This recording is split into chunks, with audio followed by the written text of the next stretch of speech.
Alors, je suis très sceptique sur l'astrologie qui essaie de convaincre les individus un par un. Je pense que seule une conscience collective du public peut faire avancer, peut désenclaver l'astrologie. Or, il se trouve que, qu'on le veuille ou non, ce n'est pas le cas. Qu'on le veuille ou non, on fait beaucoup du coup par coup chez les astrologues. Chaque client est à part, chaque client a son astrologie à lui, son thème astral à lui, etc., etc.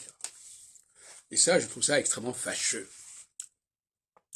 Je pense qu'au contraire, alors d'ailleurs, il y a une astrologie grand public, où les gens disent je suis bélier, je suis taureau, et ils voient bien qu'il y a des gens qui sont, ils s'imaginent que les gens qui sont du même signe, ceci ou cela, ont des points communs. Alors, c'est déjà une bonne chose. Non pas que j'accorde une quelconque crédit au fait d'être né sous tel et tel signe, mais il y a quand même des avantages épistémologiques non négligeables. J'en vois au moins deux. D'une part, l'idée d'un curseur, c'est-à-dire une planète unique, en l'occurrence le Soleil, qui parcourt successivement des signes. Bon. Donc on voit bien qu'il y a d'un côté l'unicité du facteur mobile, de la facteur planétaire ou céleste, de l'autre côté la diversité ce qu'on appelle les significateurs, la diversité des signes zodiacaux, etc.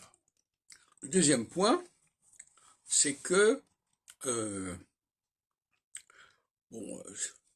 il est clair que nous devons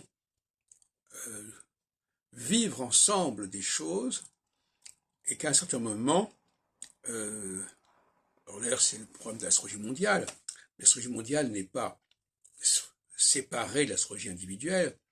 L'astrologie mondiale, c'est la totalité de l'astrologie individuelle, parce que nous sommes allons dans la même direction. Alors justement, là, il y a un point extrêmement important, à savoir que malgré la diversité des situations, il y a des dénominateurs communs. Et c'est ce dénominateur commun qui fonde la validité de l'astrologie. Donc, enfermer la personne dans un cas particulier, c'est empêcher l'astrologie de montrer qu'elle est un dénominateur commun. C'est lui enlever l'argument du dénominateur commun, et ça, c'est extrêmement fâcheux.